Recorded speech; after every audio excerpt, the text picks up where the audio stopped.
பள்ளிகள் மற்றும் கல்லூரிகளில் வந்து பார்த்திங்கன்னா சாதி பெயர்களை சேர்த்து வச்சுருக்கிறாங்க. அப்போ அந்த சாதி பெயர்களை சேர்ப்பதனால அந்த குறிப்பிட்ட சாதியினர் தான் அந்த பள்ளியில் படிக்க முடியுமோ, அந்த கல்லூரியில் படிக்க முடியுமா அப்படின்ற ஒரு கேள்வி எழுது.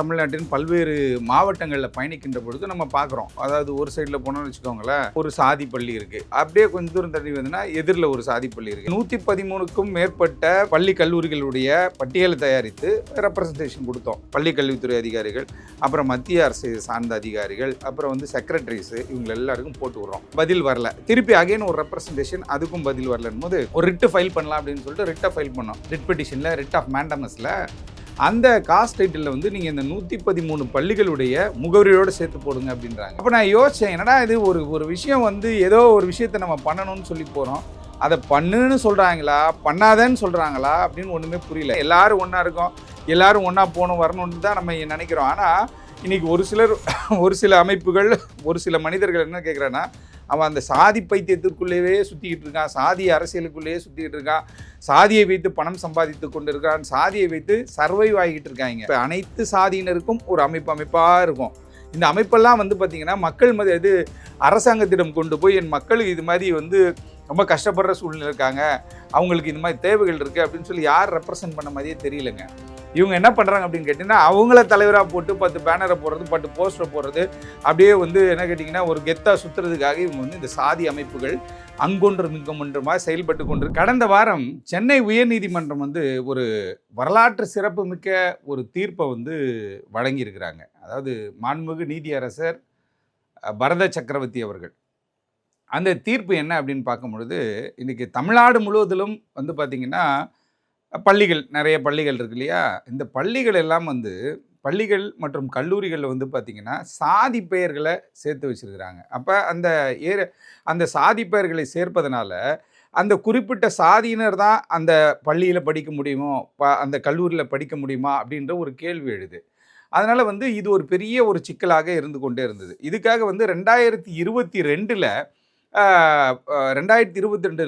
வந்து என்ன பண்ணுங்கன்னா, அந்த துறை சார்ந்த அமைச்சர்கள் எல்லாருக்கும், அதே போல் செக்ரட்டரி எல்லாருக்கும், அதுவும் இல்லாமல் மத்திய அமைச்சகத்திற்கும், அதே போல் லா செக்ரட்டரி, லா டிபார்ட்மெண்ட் எல்லாருக்கும் என்ன பண்ணணும்னு கேட்டிங்கன்னா, ஒரு மனுவை கொடுக்குறோம். அது வந்து இமெயில் மூலமாக ஒரு மனு அனுப்புகிறோம். அதுக்கப்புறம் வந்து ரெஜிஸ்டர் போஸ்ட் மூலமாக ஒரு மனு அனுப்புகிறோம். தமிழ்நாட்டில் பல்வேறு இடங்களில் நம்ம போகிறோம். ஏன்னு கேட்டால் வழக்கு சம்பந்தமாக தமிழ்நாட்டின் பல்வேறு மாவட்டங்களில் பயணிக்கின்ற பொழுது நம்ம பார்க்குறோம். அதாவது ஒரு சைடில் போனோம்னு வச்சுக்கோங்களேன், என்ன பண்ணான்னு கேட்டிங்கன்னா, ஒரு சாதி பள்ளி இருக்குது. அப்படியே கொஞ்சம் தூரம் தள்ளி வந்ததுன்னா எதிரில் ஒரு சாதி பள்ளி இருக்குது. இப்படி என்னடா இது ஒரே பிரச்சனையாக இருக்குன்னு சொல்லிட்டு இதை ஒரு ஆய்வு பண்ணுவோம் அப்படின்னு சொல்லி இதை உள்ளே இறங்கி பார்க்கின்ற பொழுது 113க்கும் மேற்பட்ட பள்ளி கல்லூரிகளுடைய ஒரு பட்டியலை தயாரிக்கிறோம். அதாவது இந்த சாதி பேஸ்டு சாதி கதைகளை சொல்கிறது, சாதி பெயர் பலகையில் வந்து அந்த சாதி பேரை போட்டு அப்படி ஒரு ஸ்கூலை ஒன்று போடுறது, இப்படி ஒரு விஷயத்தை வந்து நம்ம பல்வேறு இடங்களில் பார்க்குறோம் போகும்போது வரும்போதெல்லாம். இது என்னடா இது பள்ளி கல்லூரிகளில் வந்து ஒரு கல்வி நிலையங்களில் ஏன் இதை போட்டிருக்காங்க அப்படின்னு சொல்லிட்டு இந்த 113க்கும் மேற்பட்ட பள்ளி கல்லூரிகளுடைய பட்டியலை தயாரிக்கிறோம். பட்டியலை தயாரித்து ரெப்ரசன்டேஷன் கொடுத்தோம். அது வந்து பார்த்திங்கன்னா மார்ச் 22, 2023 அனுப்பப்பட்ட ஒரு ரெப்ரசன்டேஷனு. இதெல்லாம் இந்த அதிகாரிகள், பள்ளி கல்வித்துறை அதிகாரிகள், அப்புறம் மத்திய அரசு சார்ந்த அதிகாரிகள், அப்புறம் வந்து செக்ரட்டரிஸு, இவங்க எல்லாருக்கும் போட்டு விட்றோம். போட்டு விட்ட பிறகு பதில் வரல. திருப்பி அகைன் ஒரு ரெப்ரசன்டேஷன், அதுக்கும் பதில் வரலன்னு போது ஒரு ரிட்டு ஃபைல் பண்ணலாம் அப்படின்னு சொல்லிட்டு ரிட்டை ஃபைல் பண்ணோம். ரிட்டை ஃபைல் பண்ணோன்னு இப்போ ஒரு இடைப்பட்ட காலத்தில் ஒரு சிக்கல் இருக்கிறது. என்ன பண்ணான்னு கேட்டால், ரிட்டெல்லாம் ஃபைல் பண்ணிடுறோம், நம்பர் ஆகிடுது. நம்பர் ஆகிட்ட பிறகு என்ன சொல்லிடுறாங்கன்னா, லிஸ்ட் பண்ணல என்னங்கன்னு போய் கேட்டால், நீங்களே போய் கோர்ட்டில் பேசிக்கோங்க, கோர்ட்டில் பேசி லிஸ்ட்டில் கொண்டு வந்துருங்க அப்படின்ற மாதிரியான ஒரு விஷயத்த சொல்கிறாங்க. சரி, இந்த 113க்கும் மேற்பட்ட பள்ளி கல்லூரிகள் எல்லாம் ஆய்வு செய்து இவங்களுடைய பட்டியலை தயாரித்து ஒரு ரிட் பெட்டிஷன் ஃபைல் பண்ணுறோம். ரிட் பெட்டிஷன் ஃபைல் பண்ண பிறகு அதாவது அதாவது பார்ட்டி இன் பர்சனாக, இப்போ நம்மளுடைய விஷயம்னு கேட்டால் பார்ட்டி இன் பர்சனாக அந்த மனுவை தாக்கல் செய்கின்ற பொழுது என்ன பண்ணுறாங்க அப்படின்னு கேட்டால், எல்லாம் ஓகே, நீங்கள் வந்து கவர்மெண்ட் அத்தாரிட்டிஸை சேர்த்துருக்கீங்க, ஆனால் நீங்கள் என்ன பண்ணுன்னு கேட்டால் காஸ்ட் டைட்டில், அதாவது அந்த முகப்பு பகுதி இருக்கு இல்லையா, ரிட் பெட்டிஷனில், ரிட் ஆஃப் மேண்டமஸில், அந்த காஸ்ட் டைட்டிலில் வந்து நீங்கள் இந்த 113 பள்ளிகளுடைய முகவரியோடு சேர்த்து போடுங்க அப்படின்றாங்க. அப்போ நான் யோசித்தேன், என்னடா இது ஒரு விஷயம் வந்து ஏதோ ஒரு விஷயத்தை நம்ம பண்ணணும்னு சொல்லி போகிறோம், அதை பண்ணுன்னு சொல்கிறாங்களா, பண்ணாதேன்னு சொல்கிறாங்களா அப்படின்னு ஒன்றுமே புரியல. ஏன்னு கேட்டால் இத்தனை ஒரே சின்ன கான்செப்ட், இத்தனை பள்ளிகள், கல்லூரிகள் இப்படி இயங்குதுங்க. அப்படி இயங்குகின்ற பொழுது இவர்களுக்கு அங்கீகாரம் கொடுக்கிறது அதிகாரிகள், பள்ளி கல்வித்துறை, அப்புறம் வந்துட்டு உயர்கல்வித்துறை. அப்படின்னும் பொழுது நம்ம அவங்கள தானே பார்ட்டியாக போட முடியும்னு சொல்லி கேட்கும் பொழுது, அங்கே விதாண்டவாதம், தேவையில்லாத பேச்சுவார்த்தை என்ன ஆகுதுன்னு கேட்டால், அதெல்லாம் கிடையாது. நீங்கள் வந்து 113, 114 ஸ்கூலில் சொல்லியிருக்கீங்க, எல்லாரையும் பார்ட்டியாக போடுங்க அப்படின்னும் பொழுது, எப்படி நான் வந்து ரெஸ்பாண்டன்ட் 1, ரெஸ்பாண்டன்ட் 2, ரெஸ்பாண்டன்ட் 3, ரெஸ்பாண்டன்ட் 114 வரையும் போடணும் அப்படின்ற மாதிரி சொன்னாங்க.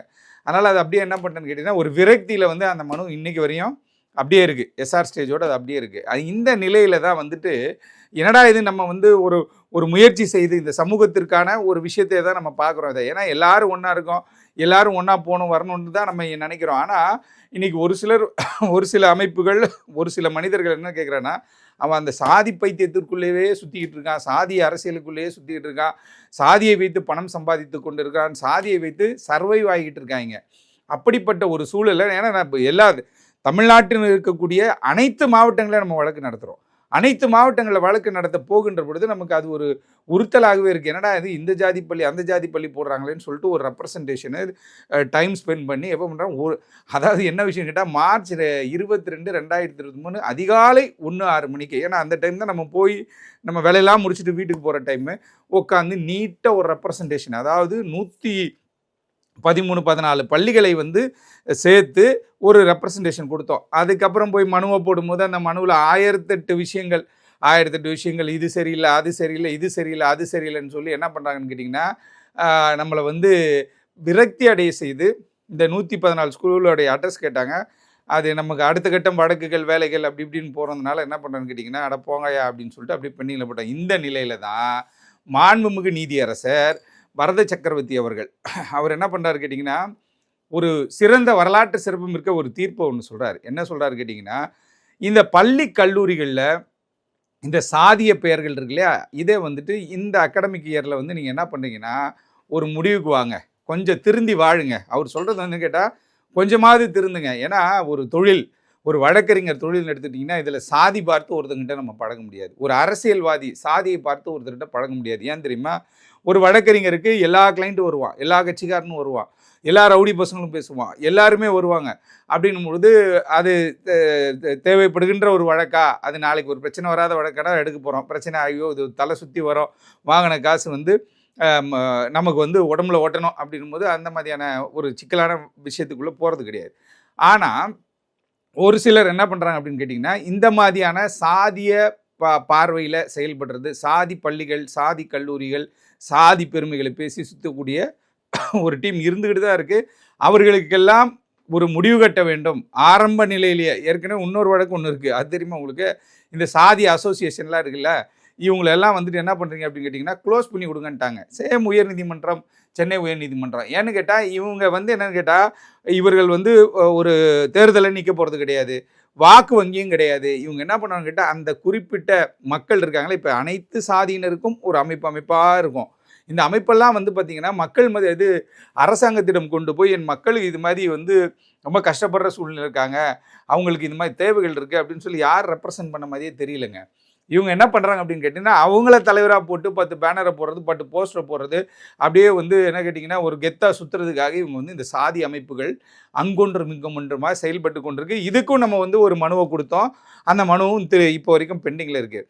அப்போ வந்து என்னன்னு கேட்டால், இந்த பள்ளிகள், கல்லூரிகள் அப்படின்றது குழந்தைகள், மாணவர்கள் இவங்கெல்லாம் போய் படிக்க போகிறாங்க. படிக்க போகிற இடத்துல இந்த சாதி, அந்த சாதி, இது அதுன்னு சொல்லிட்டு இவங்க என்ன பண்ணாங்கன்னா, இப்போ கடந்த ஒரு சில ஆண்டு காலமாக இது நம்ம நிறைய இடத்துல பார்க்க ஆரம்பித்தோன்னே, ஸ்கூல்ஸ்லலாம் பார்க்க ஆரம்பித்தோன்னே, இதை வந்து நம்ம எப்படி ஃபீல் பண்ணுறோமோ அதே ஒரு மனநிலையில் தான் இன்றைக்கி நீதியரசர் பரத சக்கரவர்த்தி அவர்கள் கடந்த வாரத்தில் ஒரு அருமையான தீர்ப்பு ஒன்று சொல்கிறார்.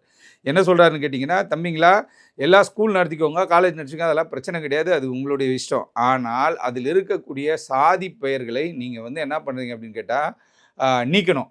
4 வீக்ஸ் டைம் கொடுத்துட்டாரு. அதுவும் இல்லாமல் 2025-26க்கு வந்து என்ன பண்ணுறீங்கன்னு கேட்டிங்கன்னா, அகாடமிக் இயரில் இந்த கதையெல்லாம் இருக்கக்கூடாது அப்படின்னு சொல்லி கடினமான விஷயத்தையெல்லாம் அவர் சொல்லியிருக்காரு.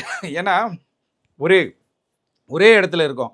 ஒரே இடத்துல இருக்கும்போது ஒவ்வொருத்தருக்கும் ஒவ்வொரு வகையான கல்வி முறை அப்படின்ற ஒரு விஷயத்தை இது கொண்டு போயிடுமோ அப்படின்னு சொல்லிட்டு நீதிமன்றமே இப்போ இன்றைக்கி வந்து என்னென்னு கேட்டால், ஒரு அச்சத்துக்குள்ள ஆகி அவங்க என்ன பண்ணாங்கன்னா ஒரு மனுவை ஏற்று அந்த மனுவின் மீது விசாரணை செய்து இந்த விஷயத்தில் இப்போ நம்ம பண்ண பிறகு என்ன ஆயிடுச்சுன்னு கேட்டால் தொடர்ச்சியான வேலைகள், அதுவும் இல்லாமல் அங்கே போய் போராட முடியல. 113 பேரை ரெஸ்பாண்டை போட்டேன்னா நான் வந்து எவ்வளோ வந்து 113 பேருக்கு பேட்டா கட்டணும்.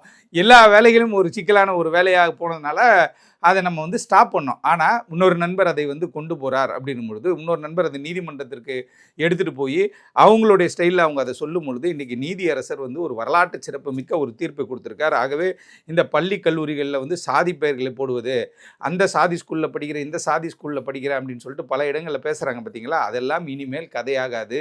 அதையெல்லாம் இன்றைக்கு வந்து நீதிமன்றம் தடுத்து இருக்கிறது. ஆகவே இப்படிப்பட்ட ஒரு வரலாற்று மிக்க தீர்ப்பை நீங்கள் கூகுள் பண்ணி கூட பாருங்கள். அருமையான ஒரு விஷயங்கள் வந்து அதில் சொல்லப்பட்டிருக்கிறது. இப்படி வந்து செக்குலர் ஸ்டேட்டில் இருந்துட்டு இது மாதிரி வந்து பள்ளி கல்வி நிறுவனங்கள் இது மாதிரி செயல்படுவதை வந்து ஏற்றுக்கொள்ள முடியாது. அதை வந்து நீதிமன்றம் தெளிவாக சொல்லி இருக்கிறார்கள். ஆகவே இந்த தீர்ப்பு வரவேற்கக்கூடிய ஒரு தீர்ப்பு. மாண்புமிகு நீதியரசர் பரத சக்கரவர்த்தி அவர்கள் வரலாற்று சிறப்புமிக்க ஒரு தீர்ப்பை தெரிவித்திருக்கிறார்கள்.